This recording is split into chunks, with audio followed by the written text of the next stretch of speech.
দারুণ উপলব্ধি হলো একটা জিনিস, ঠিক আছে, নওশাদ বাজার মিটিং শেষ হয়ে গেছে, তবু মানুষ যেতে যাচ্ছে না। আর এত অন্য কোনো পার্টির মিটিং হলে মিটিং শেষ না হতে সবাই যে অনুষ্ঠিত হয়েছে সেই অনুষ্ঠানটি এখানে সমস্ত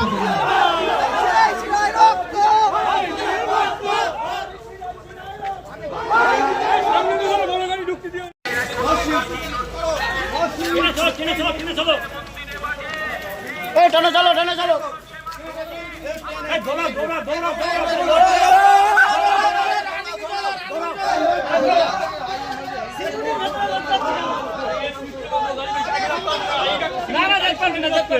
আমি বলিস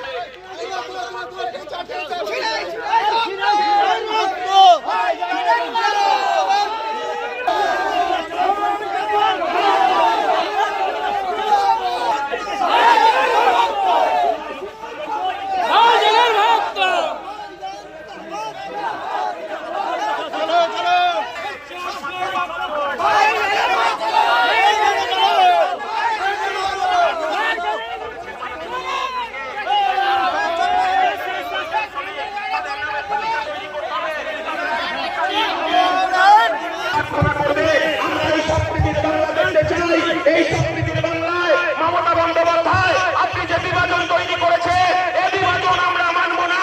তাই 2026-এ আমার দলের সেনাপতি নওশাদ সিদ্দিকীর নেতৃত্বে এই বাংলার পরিবর্তন আসবে, এই বাংলার পরিবর্তন হবে।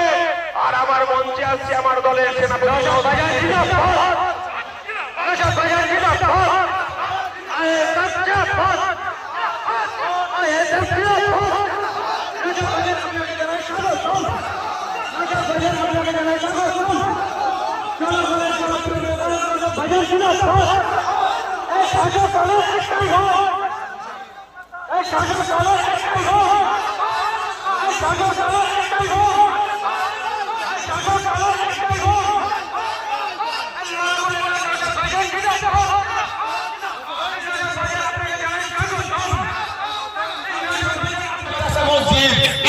যখন আন্দোলনের কথা বলেছিলাম তখন দিল্লির যাওয়ার নিদান দিয়েছে।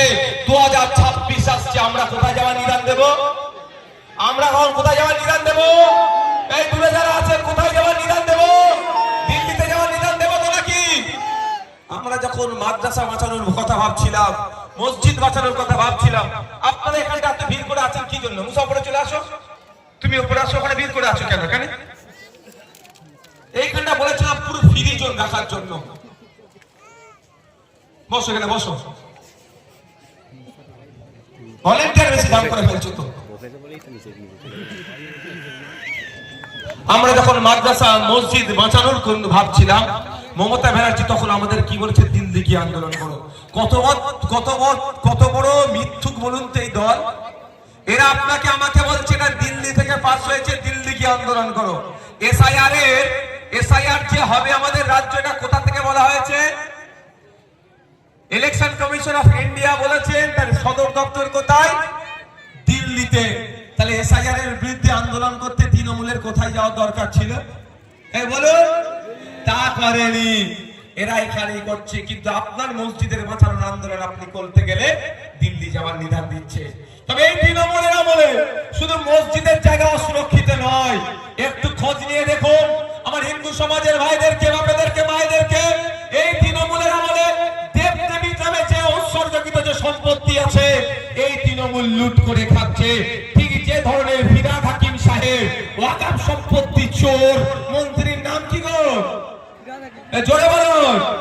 ওয়াকফ সম্পত্তি লুটে খাচ্ছে, যেভাবে ফিরহাদ হাকিম সাহেবের অভিযোগ আছে, খোঁজ নিয়ে দেখবেন দেবদেবীর নামে যে সম্পত্তি উৎসর্গ। ঠিক আছে, তো ভাইজান এখন মাইক ছেড়ে সবাইকে বকাবকি করছে। কেন জানেন? ভাইজানকে শর্টকাট রাস্তা ছিল, এক থেকে 2 সেকেন্ডের রাস্তা, সেই রাস্তাটা 16 মিনিট, ম্যাক্সিমাম 16 মিনিট ঘুরিয়ে স্টেজে তুলেছে। ঠিক আছে, তো সেই কারণে আজান দিচ্ছে, আজান দেওয়ার সাথে ভাইজান মাইকটা ধরম করে নিচে দিকে ফেলে দিয়েছে। 1 থেকে 2 মিনিট হবে, হ্যাঁ ওই 1 থেকে 2 মিনিট 1 সেকেন্ড বলেছে। ঠিক আছে, সেটা আমি পাইছি। তো তো ভাইজান এবার স্টেজ দেখো সবাইকে বকছে। হ্যাঁ, কখন এসেছিলেন? কখন এসেছিলেন? আমরা 3টের দিকে ঢুকছি। 3টের দিকে ঢুকেছিলেন। তো কিরম লোক কিরম দেখছো? লোক তো দেখো, ঘুরিয়ে নাও ক্যামেরাটা খোলা। জনজুয়ার একে বলে ভাই, জনজুয়ার একদম। তো ভাইজান এখন খুবই ক্ষিপ্ত, ঠিক আছে, কেন ভাইজানকে অনেক সময় লস করিয়েছে, ঠিক আছে, সেই জন্য, ঠিক আছে। তো ভাইজানকে আগে একটা স্টেজে দেখেছিলাম ভীষণ ক্ষিপ্ত হতে, আর আজকে আবার দেখলাম এই জায়গায়, ঠিক আছে। তো এসআইআর নিয়ে আপনারা কেউ আতঙ্কিত হবেন না। আপনাদের বড় ভাইজান অলরেডি আমাদেরকে বলেছে, আপনারাও শুনেছেন, যদি ঠাকুর বাড়ির কারো একজন এসআইআর এর নাম বাদ পড়ে বৈধ ভোটার, মতুয়া একজন তৃতীয় হয়, দলিত হয়, নবসূত্র হয়, হিন্দু মুসলমান নির্বিশেষে একজন কোন বৈধ ভোটারের যদি নাম বাদ পড়ে, তার পাশে কেউ থাকুক আর নাই থাকুক, তার হয়ে কেউ কথা বলুক আর নাই বলুক, এটা মাথায় রাখবেন। আপনাদের পাশে মশা থাকবে। এই নেতৃত্ব কার আছে অঞ্চলের? চৈতার আব্দুল সালাম ভাই, সালাম ভাই সামনে স্যার, কে আমার আছে এই অঞ্চলের নেতৃত্ব করা আছে? তাড়াতাড়ি স্যার সামনে আসো, সামনে আসো। এ ভাই চলো তাড়াতাড়ি তাড়াতাড়ি এসে বলে আসো তার নেতৃত্ব। হ্যাঁ, ওখানে ওইখানে তুমি লম্বা যারা এই আছে ওদের বিশ্ববিদ্যালয় আছে, বিশ্ববিদ্যালয় চলে আসো, বিশ্ববিদ্যালয় তাড়াতাড়ি আসেন, তাড়াতাড়ি এখানে আসেন। তোমরা করে দেখো এই নেতৃত্বদেরকে আপনাদের অঞ্চলের ছেলেরা, হ্যাঁ, আপনাদের পাশে কেউ থাকুক আর নাই থাকুক, আমি এখানে বলে যাচ্ছি, মুসা এখানকার অবজারভার, এখানে এরা আপনাদের পাশে থাকবে। যদি কারোর জন্য সুপ্রিম কোর্টে যেতে হয়, আপনাদের কাছ থেকে 5টা পয়সা লাগবে না। খামচিহ্ন আপনাদের জন্য সুপ্রিম কোর্টে গিয়ে আর্টিকেল 326 কে এস্টাবলিশ করার জন্য মামলা করবে। এসআইআর নিয়ে ভয় পাওয়ার কোনো দরকার, জোরে বলে, ভয় পাওয়ার দরকার নাই। আপনাদের বড় ভাইজান বলে দিয়েছে। এটা শুধু কি আইএসএফ এর জন্য নাকি? এটুকু বলা যায় আপনাদের এই বসিরহাট উত্তরের কোন তৃণমূলের নেতা হয়তো বা নেতা কেন কেতা যাই হোক না কেন, যদি কারো নাম বাদ করা যায়, তার পাশে তার দল থাকবে কি আমি বলতে পারবো না। আপনাদের এখানে আমি কথা দিয়ে যাচ্ছি, এই বিশ্বজিৎ মাইতিরা ওই তৃণমূলের নেতার জন্য সুপ্রিম কোর্টে যাবে, তারও ভোটাধিকারে বাঁচানোর জন্য। বুঝতে পেরেছেন? আপনাদের মনে হয় কি তৃণমূলের নাম বাদ করে গেলে তৃণমূল তার হয়ে কথা বলবে? আমি বিশ্বাস করি না। বর্তমানে দেখুন ওই তৃণমূলের দাদর কবরটা আজকে হাতছাড়া হয়ে যাচ্ছে, তার দাদর কবরটা বিজেপি কেড়ে নেওয়ার চেষ্টা করছে। তৃণমূল কোনো কথা বলেছে মমতা ব্যানার্জি? উল্টে যাতে তাড়াতাড়ি কেড়ে নেয়, অমিত কোটালে আপনাদের একটা নাটক করে দিচ্ছে। তাই বলছি, কথা বলে আমি শেষ করছি, এসআইআর নিয়ে আপনারা আতঙ্কিত হবেন না। আপনারা বৈধ ভোটার, কাগজপত্র আপনাদের কাছে আছে। আমি অনেক আগে থেকে বলছিলাম, আমরা দুই ভাই 2019 সাল থেকে নামের বানানগুলো ঠিক করে নেন। এখন আপনাদের মনে পড়েছে তো? বলুন, নামের বানান নিয়ে সব থেকে বেশি ডিস্টার্ব হয়নি আপনাদের? এখন কবে থেকে বলছিলাম আমরা? আমার বড় ভাইজান 2019 সাল থেকে শুরু করেছে যে তোমরা নামের বানানগুলো ঠিক করো, ঠিক করো, ঠিক করো, ঠিক করো। তা আপনাদের জ্ঞান ফিরেনি, এখন বুঝতে পারছেন। তাই বলবো, আমাদের বড় ভাইজান যে কথা বলছে একটু বুঝে মেনে চলার চেষ্টা করুন। না মানলেও নিজের জন্য অন্তত একটু ভেরিফাই করে নিন। বিগত দিনে যে কথাগুলো বলেছিল, আজকে সে কথাগুলো কিন্তু অক্ষরে অক্ষরে মিলে যাচ্ছে। তো আজকে যে কথা বলছে, কালকে যাতে এটা মিলবেই, যেটা মিলছে ধরো মিলতে পারে, তাহলে আমার না অসুবিধা হয়, তাহলে আমাকে কি করতে হবে? সেফ জোনে থাকতে হবে।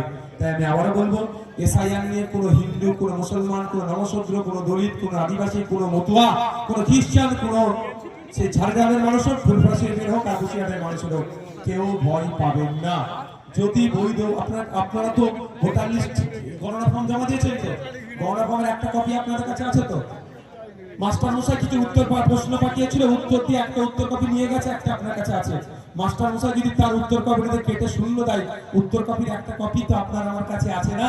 মাস্টার মশাইয়ের বিরুদ্ধে আইনত ব্যবস্থা নেওয়া হবে। আইনত ব্যবস্থাটা খামচিহ্ন নেবে, নিশ্চিন্ত আপনারা থাকবে। ঠিক আছে? ছেড়ে কথা আমরা বলবো না। প্রয়োজনে মাঠে ময়দানে গণতান্ত্রিক প্রক্রিয়ায় লড়াই হবে। অনুরোধ, এই ভুল কাজ যেন কেউ করে ফেলবেন না। আমি দেখছিলাম আপনাদের বাদুড়িয়াতে একজন সুসাইড করেছিল। হাওড়া জেলা কলিসারিতে একজন সুসাইড করেছে। আর ভাঙড়ে যেটা হয়েছে ওইটা এসআইআর আতঙ্কে নয়, তার ডিটেলস কাউকে আমরা সব বার করে নিয়েছিলাম। যাচ্ছে বিতর্কে যাচ্ছি না। আমার বলার বক্তব্য এটাই যে আতঙ্কিত হবেন না। যদি কারো নামের কোনো কিছু লাগে, নিশ্চিত আইনি লড়াই আছে। এতটুকু মনে রাখবেন, ভারতবর্ষের সংবিধানে 326 নম্বর ধারায় বলা হচ্ছে প্রতিটা ভারতীয় নাগরিক 18 বছরের ঊর্ধ্বে ভোট দানের স্বাধীনতা আছে। ইলেকশন কমিশন অফ ইন্ডিয়া যদি আপনি বৈধ ভোটার আপনার নাম কেটে দেয়, তাহলে 326 নম্বর ধারার বাইরে গিয়ে কাজ করছে। 326 নম্বর ধারার বাইরে গিয়ে কাজ করলে জবাবটা আমরা কিভাবে দেব? জবাবটা আমরা মাঠে ময়দানে গণতান্ত্রিক প্রক্রিয়ায় যেমন নেব, কোর্টের মাধ্যমে সেন্ট্রাল দিল্লিতে গিয়ে মমতা ব্যানার্জির মতো মোদির সাথে সেটিং করতে যাব না। দিল্লিগামী ফ্লাইট ধরবো আপনার ভোটাধিকার বাঁচানোর জন্য। এ কথা বলে আমি আমার বক্তব্য এখানে শেষ করছি। ধন্যবাদ।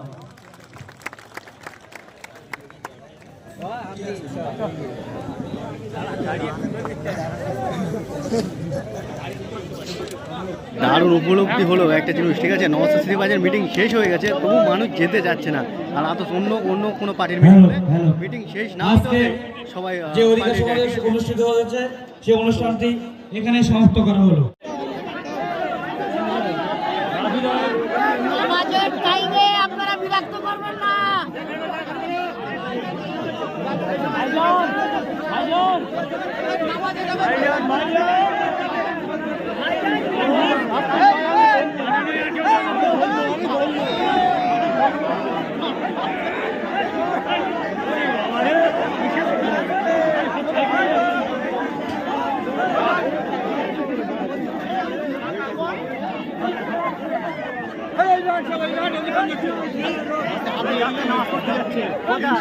এদের বাড়ি কাদের বাড়ি?